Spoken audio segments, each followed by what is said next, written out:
Mbaye du ñu def lu dul présenté ki nga xamante ni mooy Moussa Badiane. di ko nuyu bu baax di ko dalal ci biir appartement 221. maa ngi leen di fay di nuyu Mbaye di nuyu soxna si di nuyu équipe bi aussi di rafetlu invitation bi di nuyu sama doomu ndey ma fekk muy Mamadou Sow boo xam ne on a tout partagé vraiment je pense que tey Mbaye lu mu def sax xamu ko kontaan naa trop pour fekk ko fi vraiment ça fait un grand plaisir di nuyu tamit aussi spectateurs yu Sen TV yëpp yu nekk si àdduna bi ko. voilà ni mu ko waxee parce que surprise la ni mu ko waxee xam loon ne Mamadou moom mooy ñëw ñun nag Doudou Sow lañu si bëri di wax ancien international ñu bàyyi ko mu nuyoo. jërëjëf Mame Mbaye maa ngi lay nuyu di la ziar di nuyu soxna Samira ak équipe technique bi nekk si biir yëpp di nuyu aussi borom kër gi ak ñi di liggéeyee Sen TV yëpp di am mbégte nag jàkkaarloo sama xarit bi sama doomu ndey Moussa Badiane vraiment betteel bi ma betteel neex na lii rek doy na émission di nuyu Sénégal yëpp ak téléspectateurs yi. kon mu ngoog retrouvaille la Samira. apparemment c'est la même génération. la même génération tout à fait 90. 91. ngeen nekkoon ci équipe nationale bi. waaye laata ñuy dugg ci loolu Samira xam nga ne Sénégal dañ nekk ci CAN Sénégal génne na ñaari yoon am benn victoire benn défaite ban jàngat nga si def Moussa. waaw jàngat bi ma ciy def rek mooy aussi vraiment je pense que dañu génn ci premier match bi bon amoon na ay tuuti critique mais bon toujours premier match mooy demee noonu parce que tamit aussi il fallait assurer déjà fait qu'on a assuré pour avoir les 3 points mais tey moom vraiment amoon nañu yaakaar vraiment au moins avoir 1 point mais malheureusement on ne l'a pas mais tamit aussi dañuy féliciter Algérie di encourager Sénégal parce que sport moo demee noonu toujours y aura un gagnant et un perdant maintenant nan ngay perte moo ñu xaw a naqari mooy ni ñu perte tey vraiment boo xoolee tey ji vraiment neexu ci xol yi moo ñëw perte avec la dignité perte avec fair play wala perte avec l'engagement mais tey ji vraiment Algérie tey ji agressivité bu ñu gagné ak tactiquement bu ñu gagné moo ñu xaw a déranger mais nag je pense que lii nii entraîneur bi dina ci tenir compte xoolaat boppam pour entamer le 3e match bu nga xam ne du yomb contre Kenya. ni mu ko waxee gagné nañ en fait dañ ñu gagné ci 2e match bi waaye même bu fekkoon ñoo gagné sax du neex comme ni mu ko waxee donc convaincre ñu. très bien dañu jouer sans convaincre quoi. voilà loolu ci premier match bi sax lañ koy xoolee parce que ñi am jàngat ci football boo xoolee suñu premier match gagné nañu 2-0. mais génnuñu woon griff yi te joué ñu woon ci benn niveau bu nga xamante ne. par rapport ak adversaire bi ñun tiitloo nañu yeneen adversaires yi di ñëw donc ki ñu njëkk a joué dafa amoon niveau bu moyen ñu gagné ko facilement quoi sans pour autant génn le grand jeu léegi nag match bi match test la woon war nañu xoolaat suñu bopp parce que bu ñu tasee grande nation de football yi ñun Sénégal war nañu xalaat ne du yomb donc pour qualifier 2e tour wala pour fexe nu la yeneen adversaires yi ragalee da ngay joxe le ton dès le départ quoi. maanaam loolu jàngat boobu lañ ci mën a am. ñaawlu nañ nag défaite bi metti na mais dañuy encourager rek les jeunes wax leen ñu rebondir féliciter l'équipe algérienne parce que tamit mérité na ko tey moom ba mérité na victoire am donc di ñaan aussi yii di ñëw mu tane mais loolu laaj na liggéey bu bari ci coaching bi ci engagement détermination aussi ak ci joueurs yi. c'est très important Mame Mbaye aussi j'aimerais laajte leen ñoom ñaar ñëpp. lan moo marché wul réellement ci équipe nationale bi à votre avis. waaw moi je pense que li marché wul constant yi bëri na moi je pense que équipe Algérie tey dañuy ñëw indi benn agressivité boo xamee nii sur tous les plans ça veut dire que gagner les duels gagner les 2e ballons li nga xam ne dafa am importance ci football. ba pare aussi ils nous ont pas laissé jouer dañuy dagg transition entre la défense et le milieu on a eu des problèmes il fallait changer la tactique de jeu pour au moins génne si comment changer la tactique mooy on devait sauter le milieu de terrain pour jouer jéem a rejoindre les attaquants ba pare génne équipe bi def bloc pour jouer ci cas algérien yi parce que quoi qu'on puisse dire équipe bu nekk am na atout algérien yi lu métti ils jouent ce jeu là mënu leen ko bañ a def mais bu ñu ñëwee jël la au départ yow nga bëgg a insister si ne nga bëgg a génne ballon bi dafay métti loolu moo ñu indil ay faute yoo xamee à l'image de Cheikh Kouyaté à l'image de le latéral droit là comment il s'appelle encore Wagué merci beaucoup yooyu yëpp dafa nekk ay fautes yoo nga xamee ne mën nañu ko éviter mooy essayer de sortir le ballon jouer jeter milieu terrain bi jéem a jouer ak Mbaye Niang wala Sadio Mané wala Diao Baldé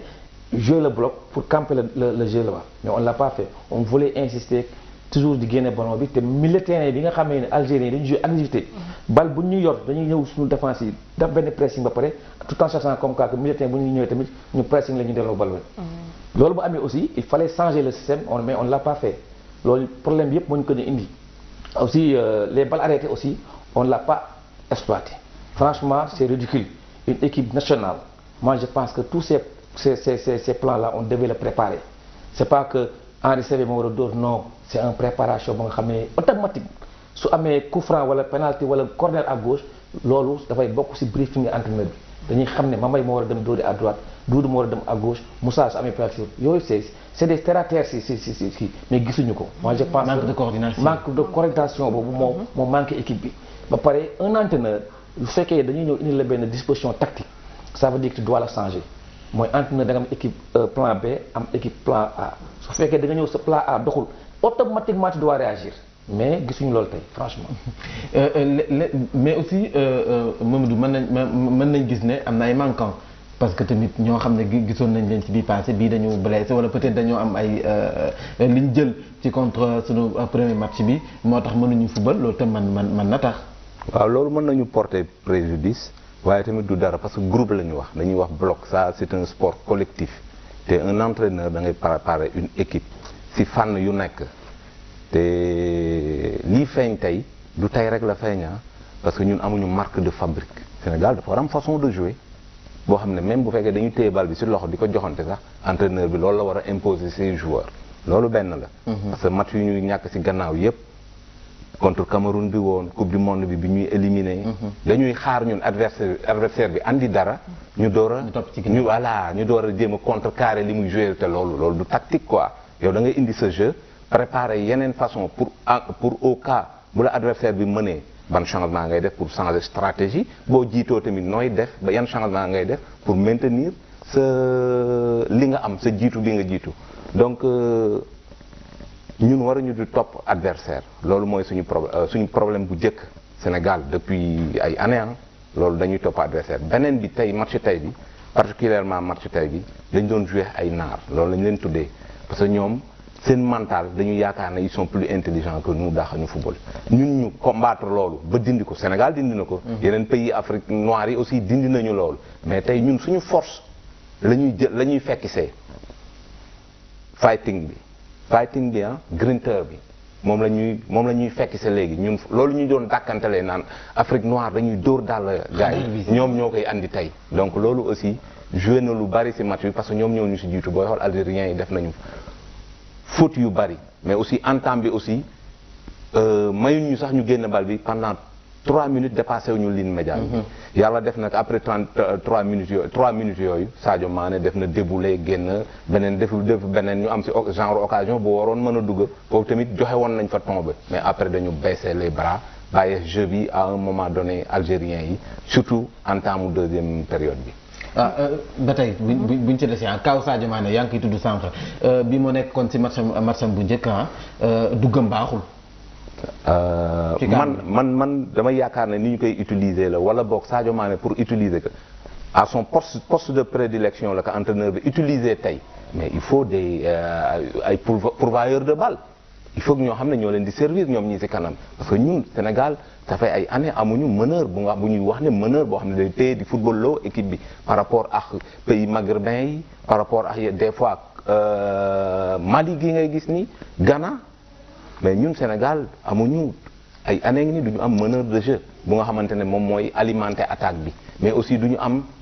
course de divergence ça fait ay 2-3 ans du am changement parce que bu ñu resté statique yow boo fubalee côté gauche ma fubal côté droit moom Samira nekk au milieu les défenseurs seen fête la ñuy nekk kenn lay marqué kii marqué kenn ki di balayer wala ñuy coulisser rek donc il faut que muy am ay courses yu nga xamante ne dafay jaxase xelu défenseur adverse yi loolu itam daf ñu manqué parce que suñu joueurs yi dañuy rester fusé tout le temps ci wet yi benn avancement de pointe taxaw kon su ma la déggee moom xam nga comme li muy wax noonu Aliou Cissé est-ce qu'il n'a pas failli fi ñu ko doon xaaree. Ouais, mais bon, il a été un peu décevant quand même, quoi qu'on puisse dire, parce que bon, il faut avoir le courage de le dire, parce que Sénégal, c'est un Sénégal, nous aussi, on a joué comme tout le monde, on est bien placé pour le dire. Donc, tey moom, sur le plan tactique, dafa lâcher, parce que moi, li may wax un entraîneur da nga am plan A am plan B. Moi, je pense que tey jii bi Algérie yi ñëwee indi benn agressivité devant dagg ligne yi pour que ñu mënuñu monter ballon bi. Je pense que foofu waroon na génne benn tactique de jeu mooy lan c'est aussi simple que ça mooy essayer de jouer des ballons ba pare génne la défense pour camper le jeu dans l'équipe adverse. Il l'a pas fait dañuy insister toujours di jouer suñu biir te ñun loolu moo ñu porte préjudice. On a perdu trop de balles surtout des balles de but yoo xam ne on l'a perdu 2 fois. C'est Wagué et Kouyaté loolu yëpp mooy dañoo insister ne lii la ñuy indi tey moom la ñuy forcer te on n'était pas prêt pour def loolu. Moi je pense que kon sur le plan coaching. Il a lâché. Sur le plan des balles arrêtées aussi vraiment tey dafa ñaaw balles arrêtées tey jii 75% des balles arrêtées tey but la surtout nous on a des grands gabarits on doit l'exploiter. Mais ba léegi on a ce problème là et pourquoi pas on le travaille à l'entraînement pour génn si c'est des professionnels dañu war a comprendre un professionnel dafa war a comprendre parce que li mooy seen métier mais c'est pas eux de le faire c'est l'entraîneur. Entraîneur moo ko war a travailler ñu ñëw indi ko def ko nit ñi xam ne ñii kat lii liggéey nañ ko. Mais on a péché sur ce plan-là. Mais tamit Samira, est-ce que moom il se suffit pas à lui-même. doyloo xelu boppam. Mais moi je pense que si on dit entraîneur, il y a une staff technique derrière lui. Il y a combien de gens qui l'entourent. ñooñu dañu fay jariñ. Est-ce que ça bi ñoom ils ont leur mot à dire est-ce que. Mais si ils ont leur mot à dire ils n'ont pas de place là-bas. Parce que yow tey jii mënoo nekk entraîneur am adjoint premier adjoint deuxième adjoint am préparateur physique am préparateur gardien am directeur technique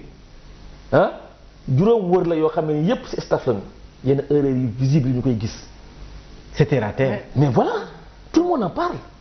ay balles arrêtées ak tactique bi nga xamee nii le gars il nous a posé le problème li soo wax si lay dellu si tey jii ki gagne les deuxième ballon gagne le match. moom xam na deuxième ballon li muy jënd ci football. Ça veut dire que tey jii si Mbambaye fait un balle transversale balle boobu dañ ko war a rebondir dañ ko war a gagner tey jii balle yooyu yëpp Algérie ñoo ko gagné xam la et puis à un moment donné dañu gagné suñu milieu terrain bi. te football nag boo gagné militaire bi gagné nga match bi. te ñoom problème bi ñu indil tey moom la ñu war a indil mooy ñoom war ñu doon wàcc tey ñu monter ballon bi parce que c'est une équipe technique tactique. Il fallait couper le premier ligne pour que ñu mën a am seen militaire ñun dafa ñu loolu on a mis Mbaye Niang devant deux axe central ñuy passante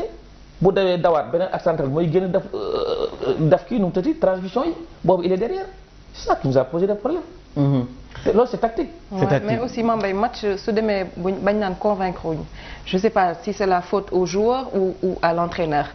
Parce que ku ci mel ni kaw Sadio Mané dañuy gis ni qu'à Liverpool day briller alors que bu nekkee fii on a l'impression qu'il est un peu réticent sur le terrain. Mais gis nga le football européen ak le football africain il y a une différence parce que le football africain c'est plutôt physique et des duels. Sadio Mané aussi quoi qu'on puisse dire ak talent bu mu am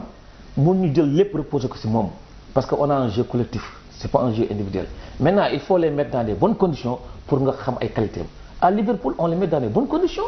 il y a des passeurs il y a des joueurs yi nga xam na lu mu mëne mais Sadio tey jii action yëpp moom moo ko mëne à lui seul mooy jël balle bi forcer pour centrer et les Algériens tamit à un moment donné on a compris ils ont compris dañ koy escalier te nit rek la bu jàllee keneen ki ñëw. Donc manque de communication si mais manque de communication mais aussi le milieu de terrain si le football le milieu de terrain ça marche pas il y a un problème et les attaquants doo leen gis te loolu moo am tey Sadio Mané tey jii mettre leen ko dans de bonnes conditions tey jii bal yi mu am yépp moom moo jël ay responsabilités pour génn si. léegi à quel moment Mamadou parce que équipe boo gis dafay am ku nga xam ne ni man bëgg ma wax ne mooy star bi mais. à un moment donné moom mooy yor xadaru équipe bi. te bi sentiruñu ko si dafa mel ni équipe bi Sadio Mané lañ yaakaaroon ne moom mooy nekk star bi mais waneegul boppam amul. waaw loolu am na moom nangul nañ ko. parce que tamit daf ko liggéey moom mooy staru équipe bi nekk leader bi mais si terrain bi dina faillir loolu nag dafay am ça dépend si joueurs yi ñu koy booleel ndax ñoom am na fluidité ci seen ligue seen jouendoo ensemble. Donc loolu aussi am na ci solo déjà tey comme ni ma la ko waxee léegi utiliser nañ ko ci postam mais ñan ñoo koy jox bal yi loolu mooy doon suñu problème. Ba pare ci départ bi l'entraîneur faillir na parce que ñun en défense tey ñu ngi commencé pêcher. kenn gaañu na ñu indi benn milieu de terrain récupérateur war ko def mu jouer ak central donc yooyu yëpp yooyu préparer la à l'avance mais pour wax ci match tey bi Sadio Mané il a essayé mais malheureusement on avait devant nous dañ koy nangu aussi équipe bu football bu mag. waaw franchement. parce que Algérie équipe bu mag la oui vraiment te ñoom jàng nañu ko comme li ma la wax sànq aussi varié wuñu seen jeu. parce que Sadio benn bi rek la yor day fay jël jéem la bës sur le côté mais amul rupture benn yoon amul chercher appui si benn kii mais loolu aussi travail entraîneur bi la parce que des bal stratégique yi ñuy wax nii c'est que loolu ci BAB football la quoi corner maanaam coup franc touche bal stratégique yooyu léegi 90% des buts si foofu la ñu koy dugal si bal stratégique te ñun on a eu la chance d'avoir des fautes devant les 18 mètres donc loolu waroon nañ ko exploiter si on s'était préparé à ça quoi. Donc kon voilà. y a trop de déchets ci équipe trop de déchets. En tout cas y a un problème de coaching il faut qu'on le reconnaisse il faut qu'on le reconnaisse am na problème mu coaching parce que coach Mambay man mën naa jël 11 yu ma neex def leen ñu démarrer mais bu ma mënul lire jeu bi mën a appréhender le jeu de l'adversaire mën a xam suma joueur ban moo war a mën a remplacer ban joueur pour jël l'adversaire au dépourvu wala xam ñii nekk ci biir terrain bi aussi fan la ñu mën a jaaree adversaire bi pour contourner ko dem seen but dugal mais dese naa nekk coach war a xam aussi adversaire bi lan mooy point fort am pour mën ko déjouer mais dese naa nekk coach donc là aussi bon du ñu wax kenn du fi coach mais par rapport ak niveau bi pour man dafa dépasser coach bi quoi. daf ko dépassé man la engagé waaw. yow la engagé. waaw. kon su ma la déggee yow Aliou Cissé il fait pas l'affaire. ah de toute façon waroon na mën a def apprentissage parce que ñu ngi ko plongé déjà ci biir géej gi comme ni ñu defoon mon ami Amara aujourd'hui lan lay def dafa dem ba nekk président de club Amara son job n'est pas président de club tey dafa waroon dimbali xale yi ak carrière bi mu def yëpp ak expérience bi mu am ak vécu bi mu am ñun dañu waroon di dimbali xale yi mais contraire au Aliou Cissé mooy dañu ñëw plongé ko aussi comme Amara aujourd'hui bu jógee équipe nationale fan lay dem ban club nga koy jox mais dañu war a liggéey loo ñu liggéey bu fekkee ñun suñu jamono weesu na ñu dal yeneen jeune coach yi liggéey leen parce que affaire bi liggéey la football waxatuñu football mais football business la ñuy wax football waxatuñu dirigeant des administrateurs de football la ñuy wax même les entraîneurs tey dañ lay wax un manager général mu war a gérer lu bari ci club bi wala ci équipe nationale bi donc yooyu aussi ñun fi ñu fay rey c'est depuis ci départ bi la quoi. c'est plus profond oui c'est plus profond il faut ñu accepter ko quoi. mais aussi yéen ngeen en tant qu'ay anciens internationaux nekkoon ci équipe xam ngeen luy équipe nationale xam ngeen luy staff est-ce que def ngeen yenn démarches yi au moins pour mën a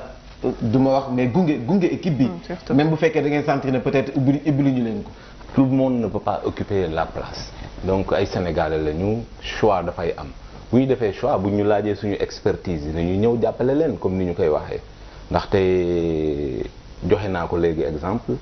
yow yaa ngi ci boîte bi am na yeneen journalistes yu nekk ci yeneen boîte donc c'est ça quoi mais ñun. demandé wu ñu occuper poste wala leen au contraire dañuy sax soutenir ñi fa nekk ba pare supporter leen. loolu moo tax sax tey après cette défaite là ñu ngi am ay ñu ngi chagriné wu comme ni ñu ko mën a waxee. ñu ngi am ay grincement de cœur waaye nag c'est normal loolu mooy football mbir mi nag processus la ñi fa nekk nañu am confiance jéem a tamit tendre la main ci ñu nga xam ne ñu ngi ci yeneen domaines yi donc bu ñu demandé. dinañu ñëw jàpp si bu ñu demandé suñu nawle tamit boo xam ne moom la ñu wóolu kooku dina ñëw jàpp si mais yaakaar naa ne affaire bi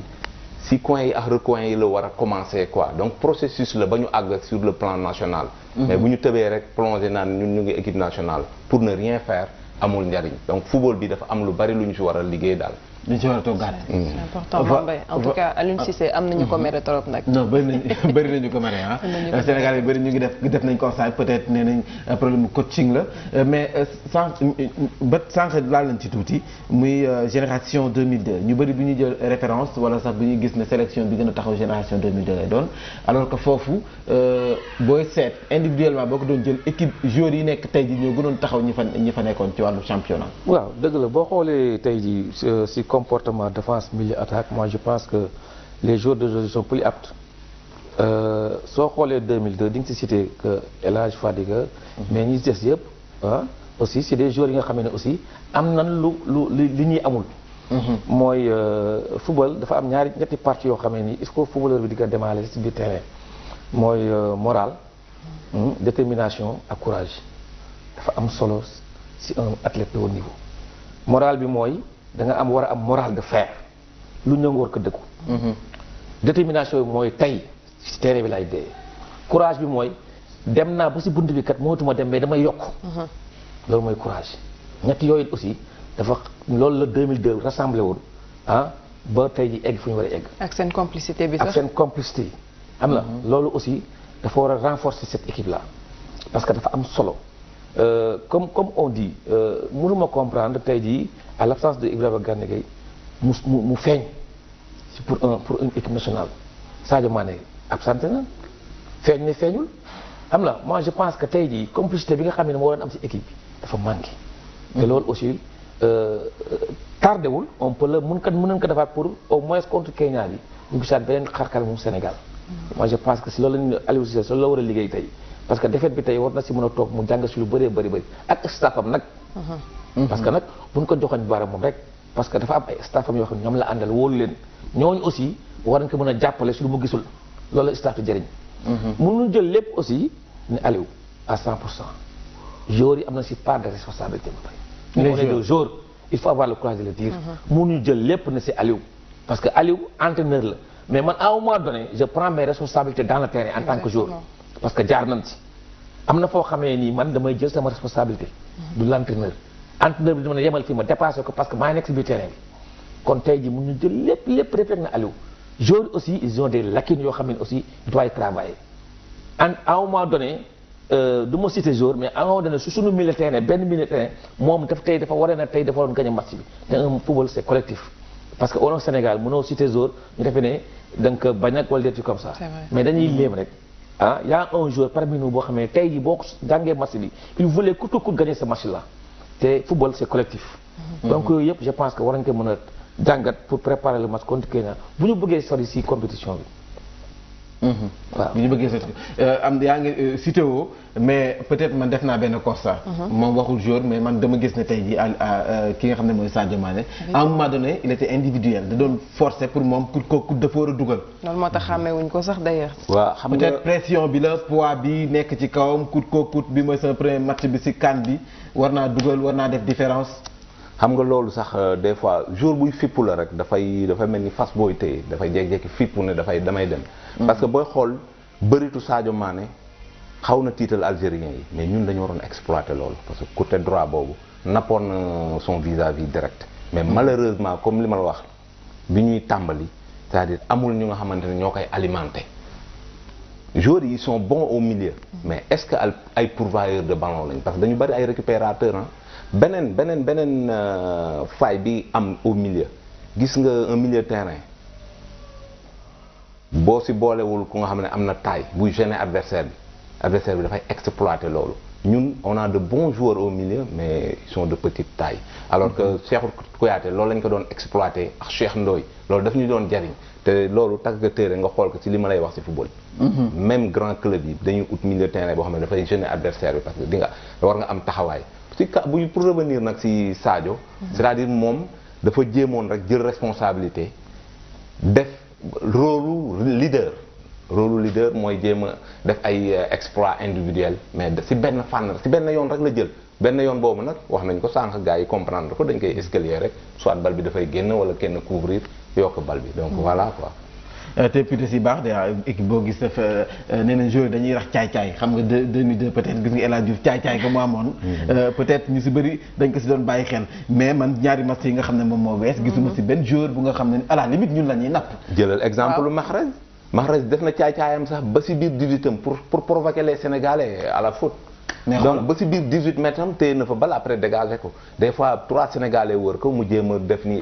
ay xaw ma nan lañ koy waxatee quoi. antichambre pour rek provoquer suñu joueurs yi ñu def faute si moom donc yooyu mooy caay-caay gi ngay wax mais nag il faut pas en abuser parce que le football c'est un jeu collectif. c'est un jeu collectif esprit d'équipe la mais ñi ngi naan Aliou ñi ngi naan Aliou Cissé que dafa war a bàyyi Sénégalais yi ñëpp loolu la ñuy wax. bon ku su nekk ak sa gis-gis nag bon moom entraîneur la mais man li ma jàng ci moom rek mooy dese na am lecture bu ñu fubalee ba fubal benn pàcc maanaam ba am benn mi-temps deuxième mi-temps bi nu muy defee ay changement am wala nu muy rétablir ordre bi ci biir équipe am loolu benn la seetu naa ko ci moom beneen bi est-ce que moom mu ngi boole joueurs yi compatible. voilà.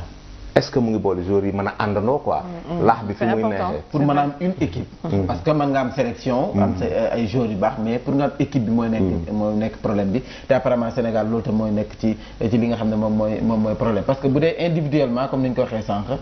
coach jël dafay peser mais bu ñu demee ba mu war a des coordination bi ñoom seen biir ça bloque. te puis loolu comme ni ngeen ko waxee problème coaching la donc te puis constat bi nit ñi defoon mooy sénégalais ci boppam à un moment donné. ñoom ñoo bëggoon ñu jël équipe bi teg ko ci loxo sénégalais. donc jox nañ ko Aliou Cissé je pense que ku si nekk moom na si jàpp. oui bon moi je pense que nu mu tëtti équipe da ngay am projet de jeu sew laal na ko tuuti mais eggul au fond. tey jii Algérie ku ñëw xam ne dañuy ñëw jouer mais tactiquement lañ jouer. leer na mooy ils ont pris les sénégalais. à la gorge pour que Sénégal yu mën a génne ballon bi loolu c'est tactique. xam nga ñun on avait un problème de entre la défense et le milieu loolu boo ko daggee Sadio Mané Diao Baldé ñaar duñu jot bal xam nga voilà ce problème là ils nous ont imposé un problème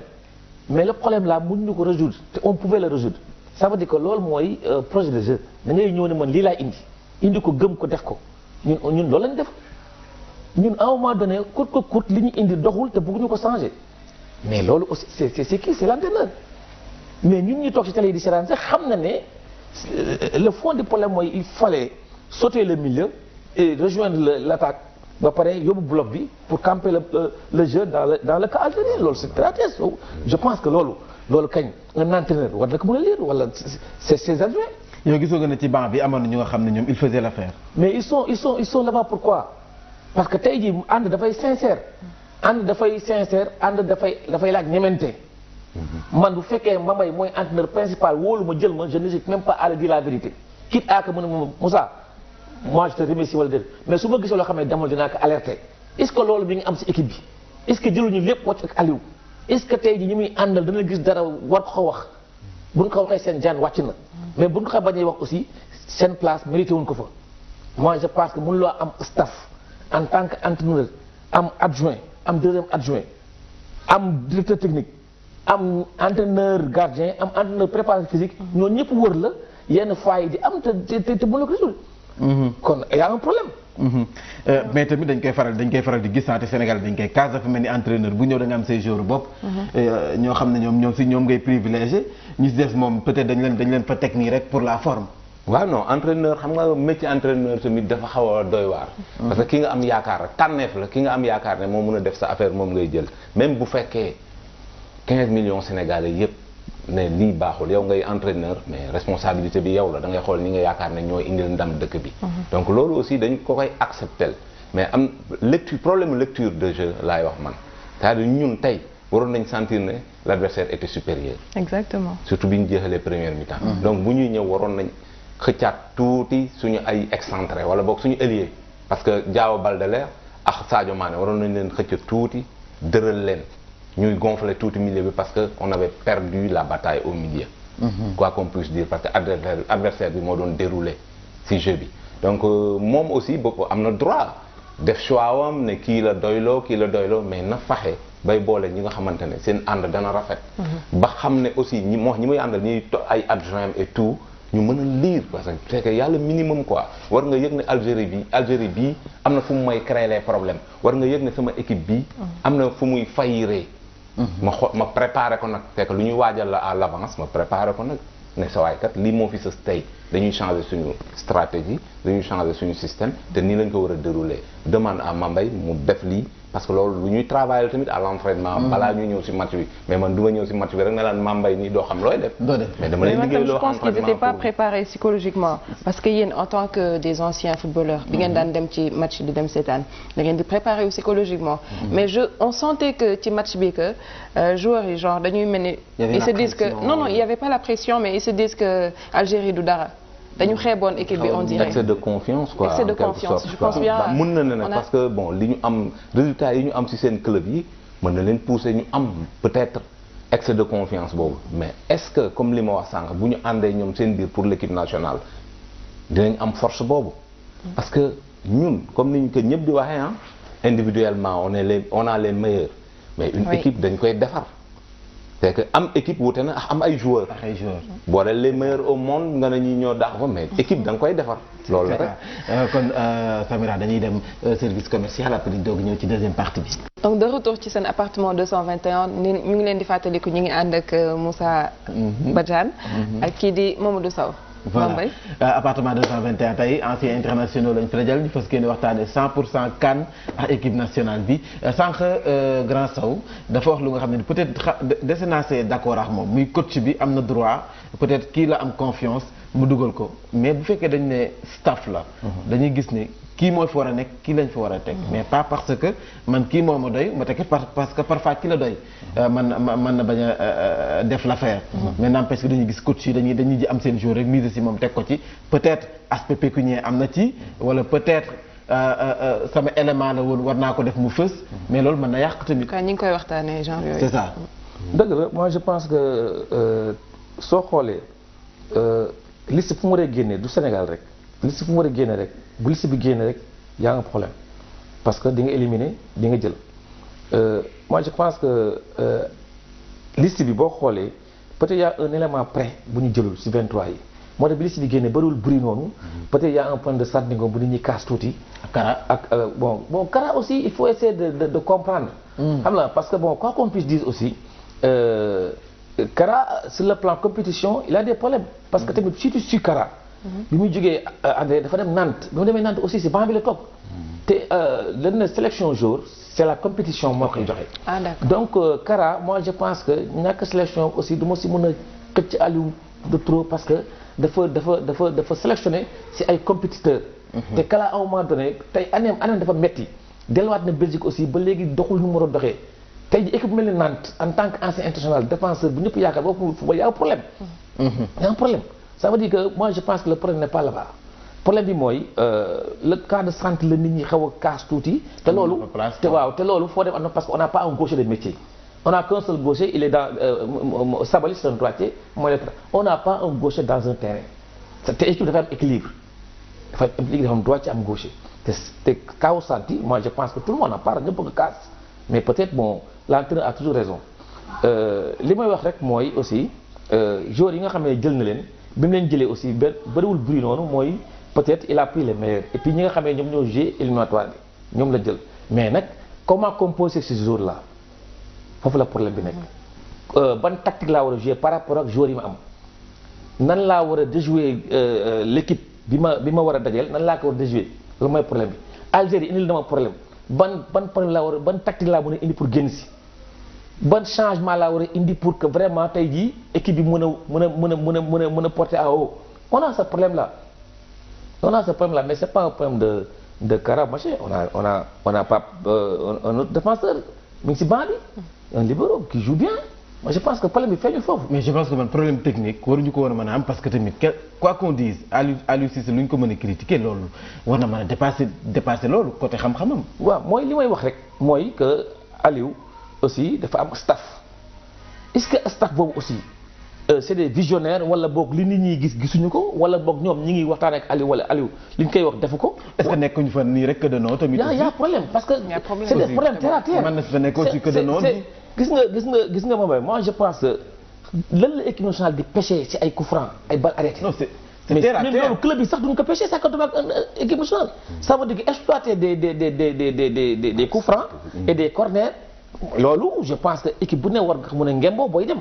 ça veut dire que tey jii yow xam nga li may wax. avant ñuy dem terrain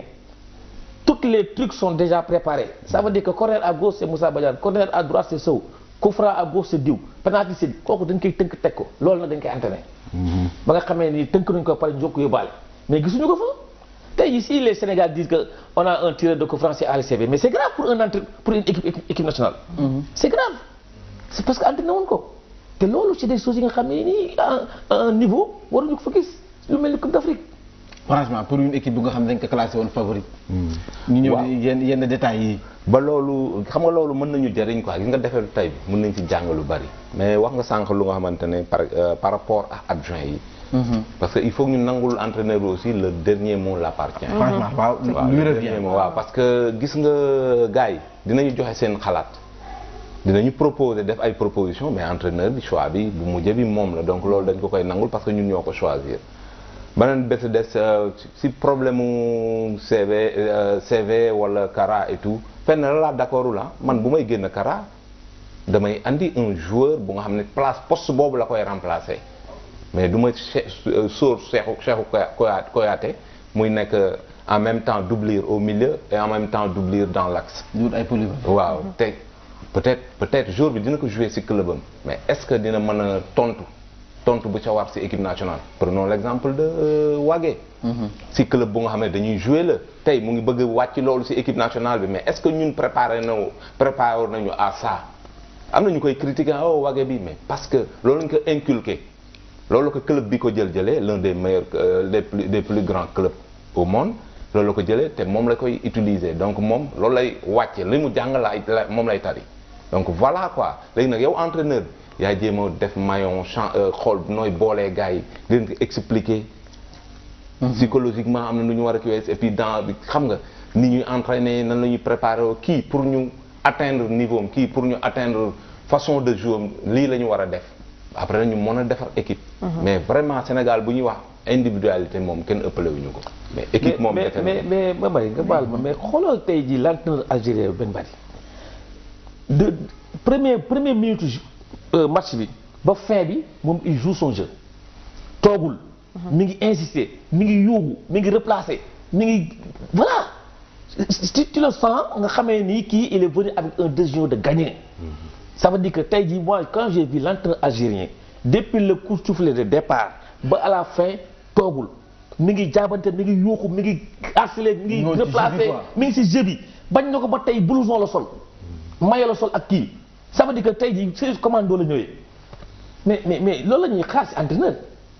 xam nga taxaw ñu xam ne yow kat vraiment def nga li nga war a def mais ndam nag yàlla moo koy maye. xam nga mais nag bu amee ay erreur il faut que ñu toog waxtaanee ko parce que ñu sommes tous des Sénégalais. te Sénégal ñoo ko bokk. ba pare foog ñu leeral askan bi foog ñu leeral Sénégal. ñi xam football. bon ñëpp xam football sax nañu ma bàllaax leeral Afrique que ne ñun chance bi ñu am mooy suñu entraîneur dafa def coupe d'Afrique def coupe du monde defaat troisième compétition internationale donc c'est pratiquement le plus expérimenté si ñi fa présent. bu yor benn équipe gudd fan ak ñoom quoi. si ñetti compétition donc waroon na mën a feeñ te dafa dana feeñ incha allah parce que. bu ñu demee toog réunion gars yi dinañ mettre les points sur les i ne nañ def lii bon. mais troisième sortie bi moom da lay wane foofu victoire ngay am lu ko may moom bye la ñuy wax. te yaakaar naa dañuy yegg foofu nag non yaa un meilleur troisième yaa un meilleur troisième ñun ñëpp ñaanu yàlla man d'accord ma si ay meilleur troisième ay lijjanti parce que lu mel ni Sénégal équipe bu doy ni Sénégal mu war a mu neen day dabu ci ay naan ay détails loolu nag fa dëgg neex yàlla bu mën na dem meilleur troisième sax ma gerte toog situation bi moom buñ si qualifié wul day catastrophique xam nga lan moo ko waral ñun Algérie la ñu bokkal poule ak Kenya ak Tanzanie ñun ñu boole ñu si favori coupe d'Afrique bi yëpp wax ma sax poule bi. waaw donc foofu bu ñu fa génnul c'est un problème. c'est un problème loolu mais beneen problème bu mag xam nga lan contexte bi dafa da nga am chance su génn ñeente wala juróomi meilleur troisième Sénégal bu génnul non day doy waar. donc vraiment bu ñu xalaat loolu nañu préparé wu. incha allah match par match la ñuy jouer mais incha allah ñu préparé wu nag en conséquence comme li ñu dal tey bañ ñu dalati quoi. léegi la formule idéale lan lay nekk pour boo leen amoon loolu koy conseiller peut-être suñu match bi ñëw formule idéale bi lan la pour ñu mën cee génn. bon formule idéale bi mooy remonter les bretelles siggiwaat defarwaat toog waxtaan mu déglu nag ñi nga xam ne war a leen déglu. parce que ñàkk déglu bi dafa indi lu bëri. moi je pense que tey jii si défaite si ngay defaroo pour mën a rebondiraat. moi je pense que tey jii li ñuy wax di ko gën a conseiller mooy mu gën a remonter les bretelles gën a déglu ñi xam ne ne aussi les Sénégalais le temps am na lu ñu am yaakaar si équipe bi am yaakaar si moom kon boobu bu mu jël xelam kese bu ko demee il faut que tey jii ñi nga xamee ñoo ko wër franchement parler am na loo xamee nii bu fekkee ñooñu gisuñu ko moi je pense que kon staff bi amatuñ fa place parce que tey jii on a commis des erreurs yi nga xamee ni vraiment c'est terre à terre loo xam ne équipe nationale Sénégal bu war a dem ñu ne objectif fédération ne la demal nga dem finale coupe d'Afrique ce deuxième match ñëw nga wane nonchalance bi sur tous les plans moi je pense que ni ko soo waxee rek mooy lii dañ si war a jàngat pour rebondiraat mën nañ si rebondir pour de bon ñu yàlla may ñu bëgg parce que football moo day waar soo xoolee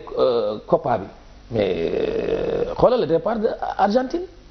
il a fallu seen troisième match ñu gagné ko pour rebondir te pourtant le meilleur joueur est là-bas Messi. football dafa doy waar. mais tey jii seen troisième match boobu bi ñu ko gagné mais tax ñu rebondir taxawaat maanaam Sénégal bu ñu jógee fii war nañu mën a jàngat taxawaat xam na ne aussi ils ont commis des erreurs mais ñu gas ko suul très rapidement ñu projeté pour à l'avenir. moo gën de jéem ko gas suul de sinon rek.